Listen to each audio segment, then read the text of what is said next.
September 1968. A woman walks into a British courtroom to fight for her children. She has 4 of them: Sarah, Jane, Diana, and Charles, and she hasn't lived with them since Christmas the previous year, when her estranged husband refused to let them come back to London with her after the holidays.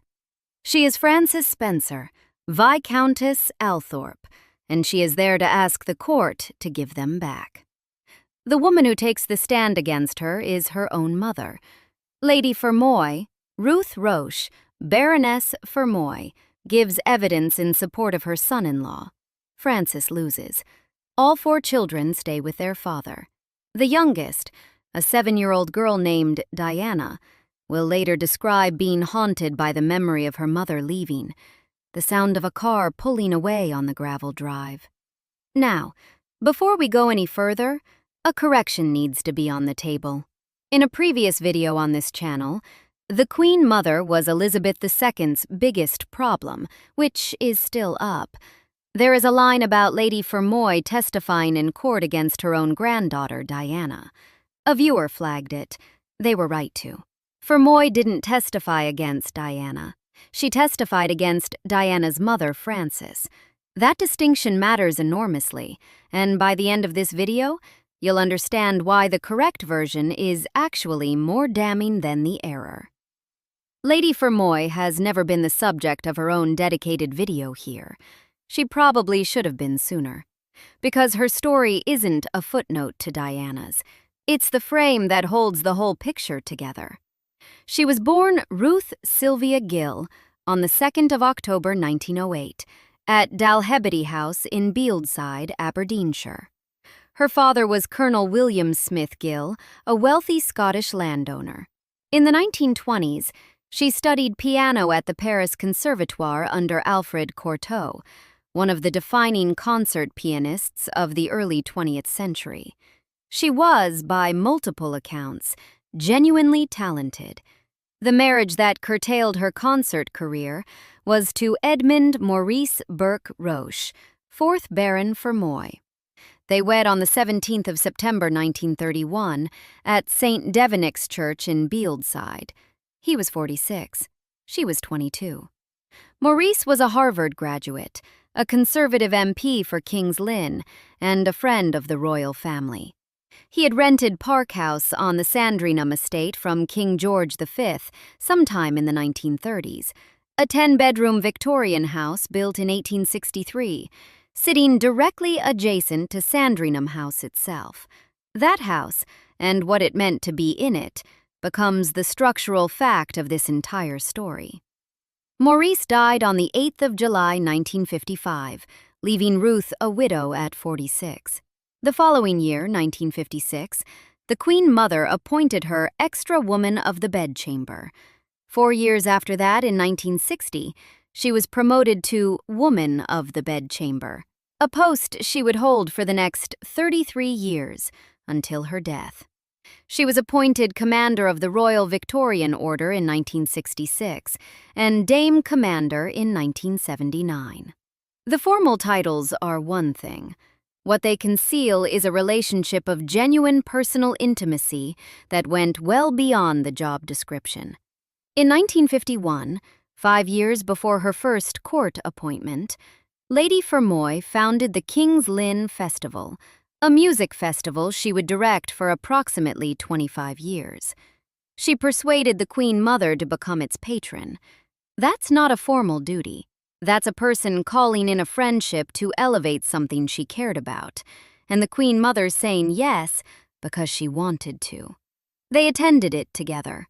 The Queen Mother stayed at Lady Fermoy's homes, both her London residence at Eaton Square and a Norfolk property, during Sandringham renovations in the 1970s. Private travel, private hospitality. These are the textures of a personal friendship, not a professional arrangement.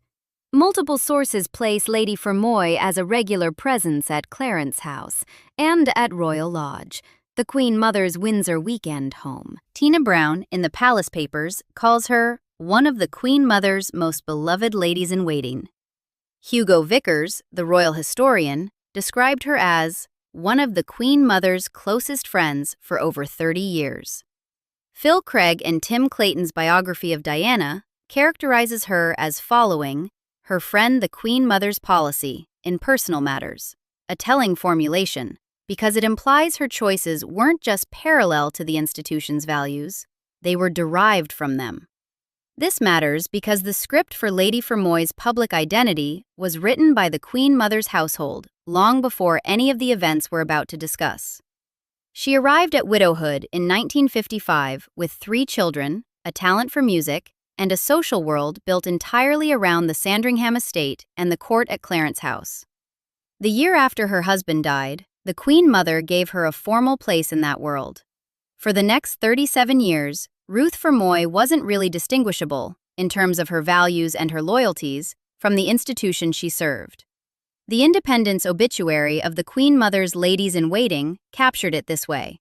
The essential quality of the Queen Mother's court has long been its adherence to old-world standards and courtesies. That was the air Lady Fermoy breathed. It was also the air against which she would measure her own daughter, and find her wanting.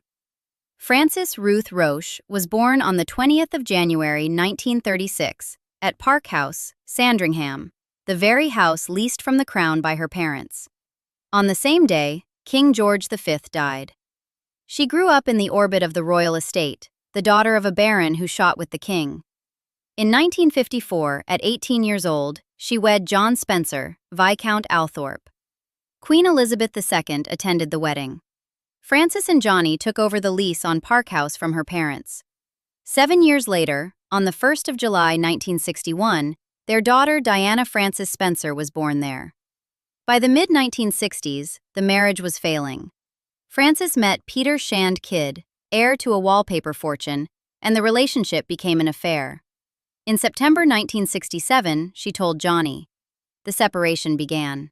Frances initially moved to London with Diana and Charles, the 2 youngest children. But during the Christmas holidays of 1967, Johnny refused to let the children return to London with their mother. On the 10th of April 1968, Peter Shand Kidd's then-wife Janet sued him for divorce, citing adultery with Frances Spencer. That legal proceeding matters because it placed Frances's adultery formally on the court record before the Spencer custody hearing even began. The ground was already prepared. In September 1968, Frances went to court seeking custody of her 4 children. Lady Fermoy gave evidence against her daughter. Frances lost. All 4 children, Sarah, Jane, Diana, and Charles, were awarded to Viscount Althorp. The court records from these proceedings are sealed. We don't have a transcript. We don't know exactly what Lady Fermoy said or in what form she gave evidence. What we do know, confirmed across multiple authoritative secondary sources, is that she gave it and that it carried weight. Sally Bedell Smith writes that Fermoy's testimony influenced the court's decision to give Johnny custody of the children. Phil Craig and Tim Clayton state simply, Lady Fermoy gave evidence against her daughter, and she lost. The Guardian's 2004 obituary of Frances records it as plain biographical fact. Wikipedia's entry on Frances Shand Kidd cites it directly. He was granted custody of their children after his former mother-in-law, Lady Fermoy, testified against her own daughter. The History Extra article on Charles and Diana's courtship adds the sharpest available framing of Fermoy's motive. She was, it states, appalled that her daughter had run off with a man in trade. Peter Shand Kidd was a wallpaper heir. In the social calculus of the Norfolk aristocracy in 1968, the world where the Queen Mother's court set the terms, that was the relevant fact. Not that Frances was unhappy. Not that Johnny Spencer was, by at least one account, capable of violence. What mattered was that Frances had broken the rules. She had left a titled husband for someone outside the approved boundaries. Lady Fermoy was, by multiple accounts, a firm believer in the sanctity of marriage. Whether that belief was sincere, or whether it was simply the institutional position dressed in personal conviction, is the kind of question the record can't cleanly answer. What it can answer is this. When her daughter and the institution she served pulled in opposite directions, she chose the institution. Frances herself never publicly addressed her mother's role in the custody proceedings, at least, not in any account that's been preserved. Her own framing of what happened was simply that she went to court to seek custody of her children, and she lost. "I didn't desert my children," she told a reporter in 1982. She sought custody. The court said no. The semantics of desertion, which swirled around her for years, obscured that distinction. And Lady Fermoy's testimony helped solidify the narrative that worked against Frances. Diana's account of this period, recorded on tape for Andrew Morton's 1992 biography, Diana, Her True Story, is more direct about the emotional cost. The biographies describe her as feeling abandoned. She was haunted, later in life, by the memory of her mother leaving. Diana's brother Charles Spencer reportedly cried at night. The image of the gravel drive, the sound of a car pulling away, became one of those small specific details that encodes an entire childhood's worth of grief. Frances retained contact. She telephoned her children daily. The older girls, Sarah and Jane, had more freedom to move between households as they grew up. Holiday and weekend arrangements for Diana and Charles were shared, in practice, if not in law. But the legal reality was clear. 4 children lived with their father at Park House, Sandringham, and their mother wasn't there. Diana lived at Park House until 1975, when Johnny inherited the earldom and the family moved to Althorp in Northamptonshire. Popular coverage tends to associate Diana with Althorp, but she spent her formative years, from birth through age 14, on the Sandringham estate.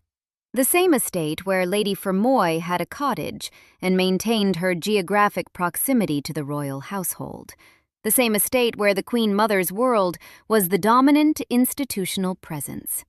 Lady Fermoy didn't raise Diana after 1968. Diana's day-to-day life was shaped by her father, by nannies, and eventually by boarding schools. But Fermoy was there, at Sandringham, at events, as grandmother, in the background of a childhood that had been partly shaped by what she'd done in that courtroom. She had helped remove Diana's mother from the household. The world in which Diana then grew up was one where the royal estate was home and her grandmother was the Queen Mother's closest confidant. By the time Diana was a teenager, that world had already decided what kind of girl she was supposed to become. The matchmaking that followed, if it was matchmaking, is genuinely contested. Lady Fermoy denied it flatly. In 1993, responding to Associated Press questions, she said, "You can say that if you like, but it simply wouldn't be true." What multiple sources agree on is this.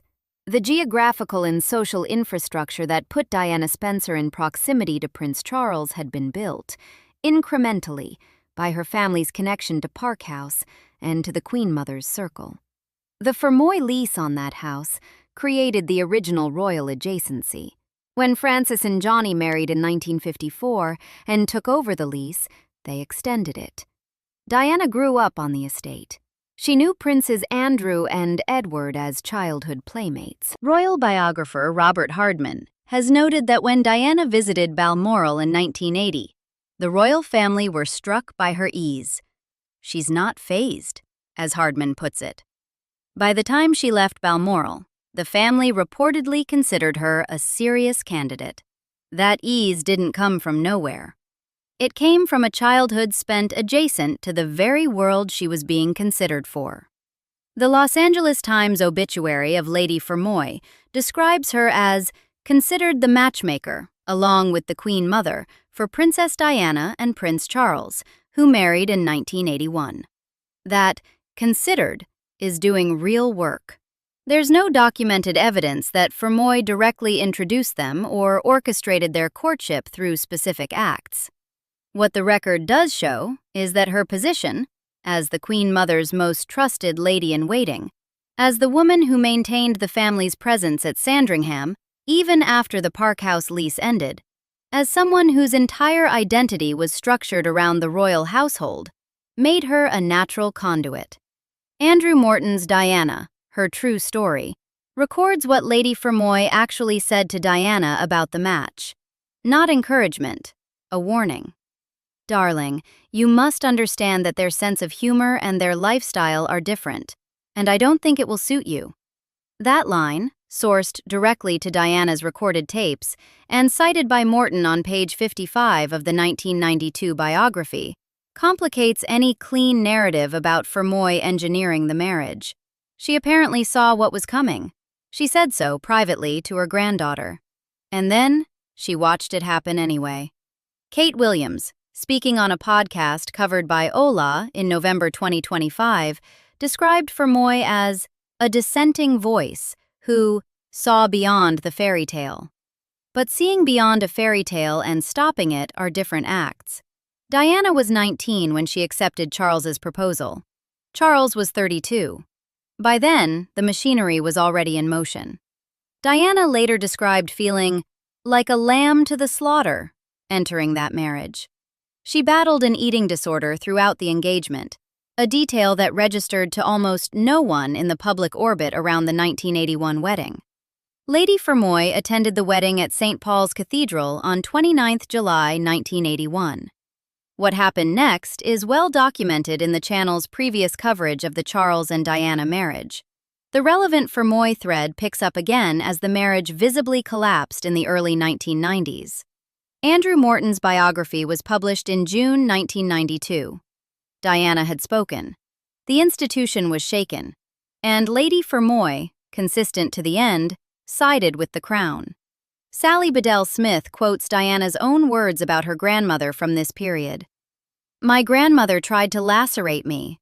The most striking data point comes from July 1993, the same month Lady Fermoy died. According to one account cited in multiple Diana biographies, she told Prince Charles at that point that she had known Diana was a bad proposition. The private warning she had once given Diana, "Your sense of humor, your lifestyle, it won't suit them," had apparently become, in the years of the marriage's collapse, a verdict against Diana. Not against the institution that had swallowed her granddaughter, against Diana. Lady Fermoy died on 6 July 1993 at her home at 36 Eaton Square, London. She was 84. Andrew Morton's account suggests Diana had attempted a reconciliation. She simply decided to confront the woman who had hurt her so badly, Morton writes, and there was reportedly a partial truce before the end.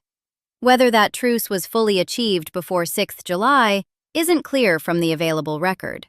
What is clear is that Diana regarded her grandmother's 1968 testimony as a betrayal she never fully forgave.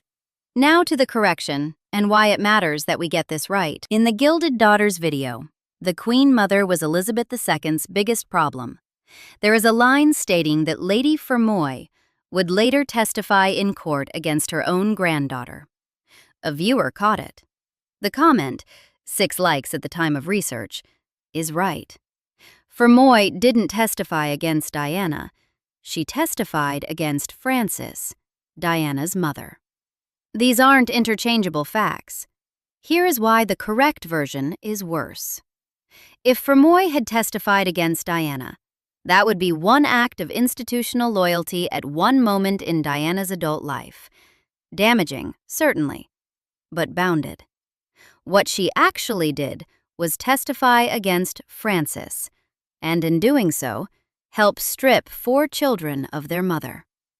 Diana wasn't the subject of the testimony. She was the 7-year-old collateral consequence of it. The woman who taught Diana to curtsy, who gave her the social grammar of the royal world, who warned her privately that Charles's world wouldn't suit her. That woman had already, 10 years before Diana met Charles, helped ensure that Diana grew up without her mother in the house. That isn't a smaller story than the error implied. It's a larger one. The 1968 custody case is almost entirely absent from popular memory of Lady Fermoy. When she appears in obituaries and biographical footnotes, it's typically as a supporting character in the Diana narrative, the grandmother who knew the Queen Mother, who was part of the world that produced the marriage. The first act, in 1968, tends to be buried in a subordinate clause. Phil Craig and Tim Clayton put it plainly in their Diana biography. Lady Fermoy gave evidence against her daughter, and she lost.